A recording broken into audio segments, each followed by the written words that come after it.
سیدنا علی المرتضیٰ شیر خدا کرم اللہ وجہ الکریم نے فرمایا، لوگو دنیا کی محبت تمہیں دنیا میں ہی تباہ کر ڈالے گی، دنیا کی محبت تمہیں دھوکے میں ڈال دے گی۔ عقل مند انسان ہیں وہ، کامیاب لوگ ہیں وہ، جو دنیا کو کھیل تماشے کے سوا کچھ بھی نہیں سمجھتے۔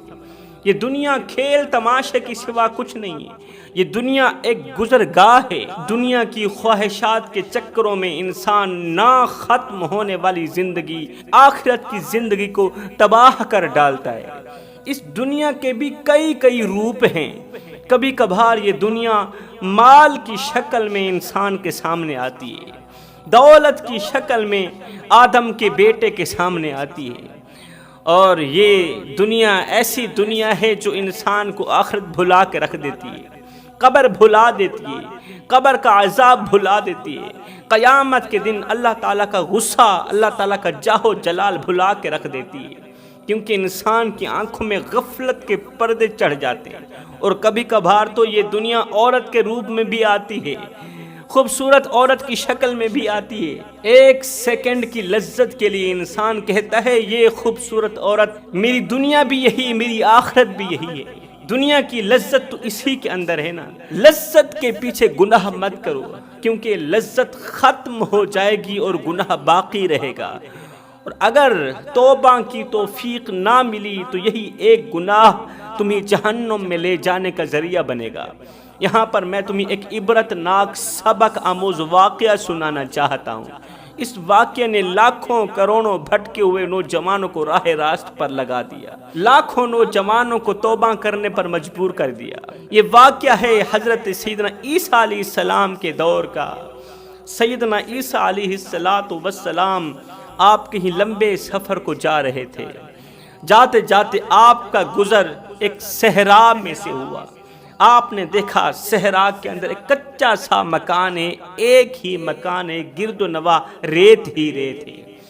ایک کچا سا مکان ہے، اور مکان کے اوپر سے اللہ کے نبی نے اسرائیل علیہ السلام کو اس گھر کے اندر داخل ہوتے دیکھا۔ اس کچے سے مکان کے اندر ملک الموت کو داخل ہوتے دیکھا۔ ملک الموت روح نکالنے کے لیے جا رہے تھے۔ اللہ اکبر! عیسیٰ علیہ السلام نے جیسے ہی یہ منظر دیکھا تو عیسیٰ علیہ السلام نے اپنا رخ اس کچے سے مکان کی طرف کر دیا۔ جیسے ہی قریب گئے تو آپ نے ایک درد بھری آواز سنی۔ جب آپ نے غور کیا تو وہ آواز کسی شخص کی تھی۔ کوئی کہنے والا درد بھری آواز میں، درد بھرے لہجے میں کہہ رہا تھا، او ملک الموت، مجھ پر ترس کھا، مجھ پر رحم کر، مجھے مت مار۔ اگر میں مر گیا تو میرے سامنے پڑی ہوئی یہ میری دنیا کہاں جائے گی؟ میرے سامنے پڑی ہوئی یہ دنیا کہاں جائے گی؟ سیدنا عیسیٰ علیہ السلام نے جب اس شخص کے درد بھرے جملے سنے، جب اس شخص کا رونا سنا، اس کا تڑپنا سنا، تو آپ نے اسی کے گھر کی طرف رخ کیا، گھر کی دہلیز پر قدم رکھا۔ جیسے ہی مکان کے اندر داخل ہوئے اس وقت یہ شخص مر چکا تھا۔ ملک الموت اس کی روح نکال کر چلے گئے تھے۔ اللہ اکبر! عیسیٰ علیہ السلام نے اس شخص کو اٹھایا، لوگوں کو بلایا، عزیز و اقارب کو بلایا، بھائی آؤ اس کا جنازہ پڑھو، اس کی تدفین میں شامل ہو جاؤ، اس کو کندھا دو۔ اللہ اکبر! لوگوں نے کہا حضرت ہم کسی بھی صورت میں اس کو غسل نہیں دیں گے، کسی بھی صورت میں اس کا جنازہ نہیں پڑھیں گے، اس دور کی شریعت کے مطابق کسی بھی صورت میں اس کو کندھا نہیں دیں گے۔ اللہ کے نبی نے فرمایا وہ کیوں؟ لوگوں نے کہا یہ دنیا پرست تھا، دنیا کا پجاری تھا، دنیا کو اس نے سب کچھ سمجھ رکھا تھا، یہ شراب پیتا تھا، یہ نشہ کرتا تھا۔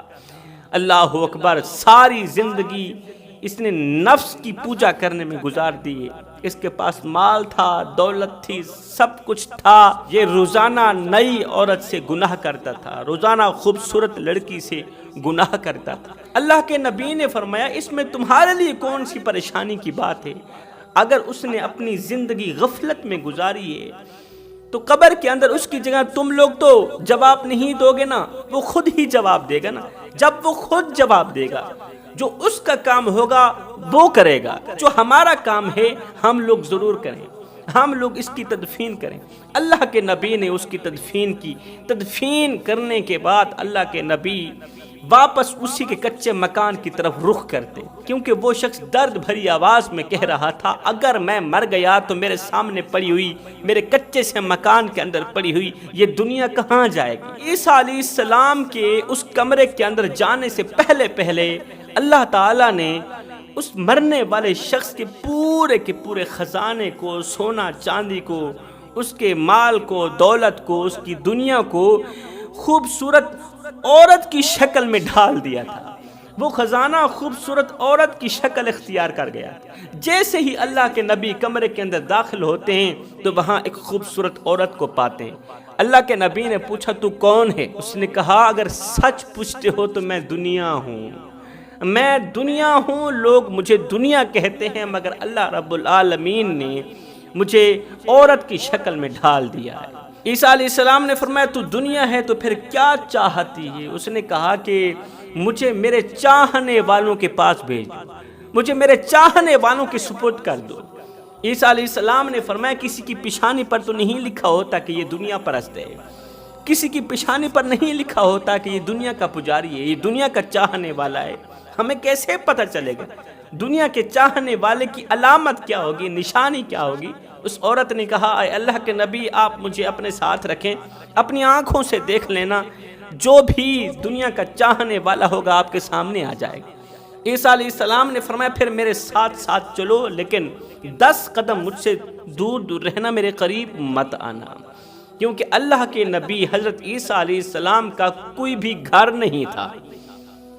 اللہ کے نبی کا کوئی گھر نہیں تھا، جہاں رات پڑتی تھی وہیں سو جاتے تھے۔ آپ کا کوئی مکان بھی نہیں تھا، ایک مرلہ زمین نہیں تھی۔ عیسیٰ علیہ السلام کی بات کر رہا ہوں، جہاں رات پڑتی سو جاتے، جہاں دن پڑتا گزار لیتے، اللہ تعالیٰ کی عبادت میں مصروف رہتے تھے۔ آپ نے فرمایا 10 قدم مجھ سے پیچھے رہنا، میرے ساتھ چلو۔ اللہ کے نبی اسے اپنے ساتھ لے کے جا رہے ہیں، اپنی منزل کی طرف بڑھ رہے ہیں۔ جہاں آپ جا رہے تھے وہاں کی طرف سفر شروع کر دیا۔ جاتے جاتے آپ کا گزر ایک بستی کے قریب سے ہوا تو وہاں کا ایک چودھری تھا، نمبردار تھا، مالدار تھا، امیر ترین شخص تھا، لیکن وہ دنیا کا پجاری تھا۔ اللہ اکبر۔ اس نے جیسے ہی خوبصورت عورت کو عیسیٰ علیہ السلام کے ساتھ دیکھا تو دوڑتا ہوا عیسیٰ علیہ السلام کے پاس اور رکو میری بات سنو، او جانے والے سفر کرنے والے مسافر، ذرا میری بات سن کے جاؤ نا۔ عیسیٰ علیہ السلام نے فرمایا کیا کہنا چاہتا ہے؟ اس نے کہا یہ جو آپ کے پیچھے عورت ہے یہ کون ہے؟ عیسیٰ نے فرمایا تو کیا چاہتا ہے؟ اس نے کہا کہ دنیا میں نے جو بھی چاہت کی ہے اللہ نے میری چاہت کو پورا کیا ہے، میں نے دنیا میں جو سوچا ہے وہی ہوا ہے، میری ہر ایک چھوٹی بڑی خواہش کو اللہ تعالیٰ نے پورا کیا ہے، میں نے جو دعا کی اللہ نے قبول فرمائی، مجھے پیسہ چاہیے تھا اللہ تعالیٰ نے میرے قدموں پر پیسوں کے انبار لگا دی، مجھے دولت چاہیے تھی، مجھے اچھا سا گھر چاہیے تھا، مکان چاہیے تھا، اللہ تعالیٰ نے سب کچھ دیا، میں نے جو بھی آرزو کی، جو بھی تمنا کی میرے اللہ نے پوری فرمائی ہے۔ لیکن جیسے ہی میں نے آپ کے پیچھے چلنے والی اس خوبصورت عورت کو دیکھا، دیکھتے میرے اندر ایک اور خواہش ابھری، میرے اندر ایک اور خواہش بھڑک اٹھی کہ کیوں نہ میں اس عورت کو حاصل کر کے اپنی بیوی نہ بنا لوں۔ اب وہ بھی دنیا کا پجاری تھا، وہ دنیا کا چاہنے والا تھا، پیچھے اس عورت نے بھی کہہ رکھا تھا کہ مجھے دنیا کے چاہنے والوں کے سپرد کر دینا، مجھے دنیا کے پجاری کے سپرد کر دینا، اس کے سپرد کرنا جو میرا چاہنے والا ہو۔ اللہ کے نبی نے فرمایا اے عورت تو اس کے ساتھ جانا چاہتی ہے؟ اس نے کہا جی جانا چاہتی ہوں۔ اللہ کے نبی نے فرمایا ٹھیک ہے چلی جائے اس کے ساتھ۔ عورت کو اس کے سپرد کر کے اللہ کے نبی اپنی منزل کی طرف چلے گئے۔ اب یہ امیر شخص، مالدار شخص اس خوبصورت عورت کا ہاتھ پکڑ کے گھر کی دہلیز پر قدم رکھتا ہے۔ اس کے 7 بیٹے تھے، 7 کے 7 نوجوان تھے۔ ان 7 بیٹوں نے جیسے ہی اس خوبصورت عورت کو دیکھا 7 کے 7 بے ایمان ہو گئے۔ ہر ایک کے دل میں یہ خواہش پیدا ہوئی کہ کیوں نہ میں اس کے ساتھ شادی کروں، میں اس کے ساتھ زندگی گزاروں۔ وہ 7 کے 7 بیٹے بھی دنیا کے پجاری تھے، دنیا کے خواہش مند تھے، ان کے اندر ایک خواہش ابھری، خواہش پیدا ہوئی کہ کیوں نہ ہم اس عورت سے شادی کریں۔ وہ کہتا میں اس سے شادی کرتا ہوں، وہ کہتا نہیں میں اس سے شادی کرتا ہوں، میں اس کے ساتھ زندگی گزاروں گا۔ ساتوں بیٹوں کی آپس میں لڑائی شروع ہو گئی، جھگڑا شروع ہو گیا، ایک دوسرے کو مارتے مارتے نوبت یہاں تک آن پہنچی کہ قتل و غارت شروع ہو گئی۔ ایک دوسرے کو مارتے مارتے 6 بیٹے مر گئے، ایک بیٹا بچ گیا۔ اب بیٹا کہتا ہے میں اس سے شادی کرتا ہوں، باپ کہتا ہے نہیں میں اس سے شادی کروں گا، کیونکہ باپ بھی دنیا کا پجاری تھا، پھر بیٹا بھی دنیا کا پجاری تھا۔ اب جو دنیا کا پجاری بن جائے تو پھر اللہ تعالیٰ انہیں عبرت کا نشانہ تو بناتا ہے نا۔ اب بیٹے کی باپ کے ساتھ لڑائی شروع ہوگی، قتل و غارت شروع ہوگی۔ باپ نے اس 7ویں بیٹے کو بھی جان سے مار دیا۔ کس کے پیچھے؟ دنیا کے پیچھے، ایک خوبصورت عورت کے پیچھے، نفسانی خواہشات کے پیچھے 7 کے 7 بیٹے مر گئے۔ اب اس شخص کو مرے ہوئے 7 بیٹوں کی پریشانی نہیں تھی، اب یہ چاہتا تھا کہ جلدی سے باہر جاؤں، کوئی دیندار مذہبی آدمی لے آؤں، اس دور کی شریعت کے مطابق میرا نکاح ہو جائے، اور یہ جو شادی کے بندھن کے جو طور طریقے ہوتے ہیں وہ پورے ہو جائیں، تاکہ میں اس کے ساتھ رات گزاروں، اس کے ساتھ وقت گزاروں۔ یہ شخص باہر نکلتا ہے، اللہ کرنا ایسا ہوا کہ پھر سے اسی راستے سے حضرت عیسیٰ علیہ السلام کا واپسی سے گزر ہوا۔ واپسی ہو رہی ہے اللہ کے نبی کی، یہ شخص مالدار شخص دوڑ کر اللہ کے نبی کے قدموں پر پڑا، مہربانی فرمائیں میرے گھر تشریف لے کے آئیں، میں نکاح کرنا چاہتا ہوں اسی عورت کے ساتھ۔ اللہ کے نبی حیران رہ گئے کہ وہ تو دنیا تھی اور یہ دنیا سے نکاح کرنا چاہتا ہے۔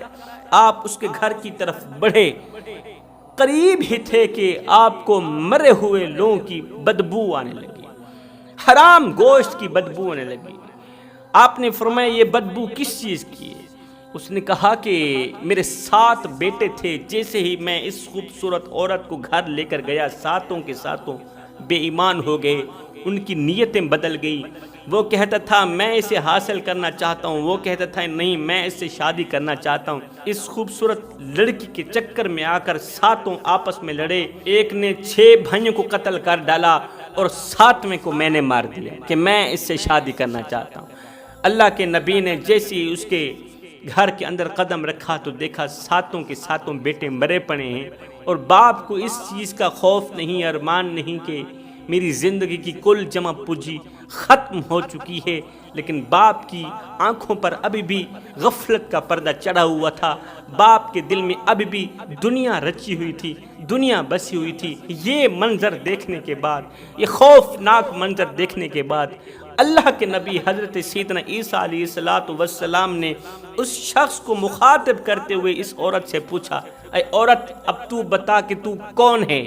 اس عورت نے کہا میں تو دنیا ہوں۔ دنیا کے پجاری مالدار کے سامنے اس عورت نے کہا کہ میں تو دنیا ہوں، جو میرے پیچھے پیچھے بھاگتا ہے میں اس کا ستیہ ناش کر دیتی ہوں، جو میرے پیچھے بھاگتا ہے مجھے حاصل کرنے کی کوشش کرتا ہے میں اسے تباہ و برباد کر کے رکھ دیتی ہوں، نہ میں اسے دنیا کا رکھتی ہوں نہ میں اسے آخرت کا رکھتی ہوں۔ ارے میں تو دنیا ہوں، میں تو دنیا ہوں، میں تو دنیا ہوں۔ یہ کہتی کہتی وہ لڑکی وہاں سے غائب ہو گئی، خوبصورت لڑکی وہاں سے غائب ہو گئی۔ اس کے بعد اللہ کے نبی نے اس دنیا کے پجاری شخص سے مخاطب ہو کر فرمایا او نادان، جس طرح پلک چھپکنے سے پہلے پہلے یہ خوبصورت عورت غائب ہو گئی ہے، یہ لڑکی غائب ہو گئی ہے جس کے حسن کی آڑ میں آ کر تو نے اپنے 7 بیٹوں کو قتل کر ڈالا۔ عیسیٰ نے فرمایا او نادان، جس طرح پلک چھپکنے سے پہلے پہلے یہ دنیا غائب ہو گئی ہے، سنو ایک وقت آنے والا ہے، یہ دنیا جس کی لذتوں میں کھو کر تم لوگ رب کو بھول گئے ہو، آخرت کو بھول گئے ہو، قبر کے عذاب کو بھول گئے ہو، قبر کی منزل کو بھول گئے ہو، آخرت کی منازل کو بھول گئے ہو، قیامت کے دن اللہ کے غصے کو بھول گئے ہو۔ یہ دنیا بھی ایسے ہی ختم ہو جائے گی جیسے پلک چھپکنے سے پہلے پہلے یہ لڑکی غائب ہو گئی ہے۔ اللہ اکبر، تمہاری زندگی بھی اسی طرح ختم ہو جائے گی۔ یہ دنیا دھوکے کا گھر ہے، یہ دنیا مچھر کا پر ہے یہ دنیا، مکڑی کا جالا، یہ غدار، یہ مکار ہے، یہ فریب ہے، اس دنیا سے بچنا۔ میرے رسول کریم صلی اللہ علیہ وسلم نے فرمایا یہ دنیا کھیل تماشے کے سوا کچھ بھی نہیں ہے۔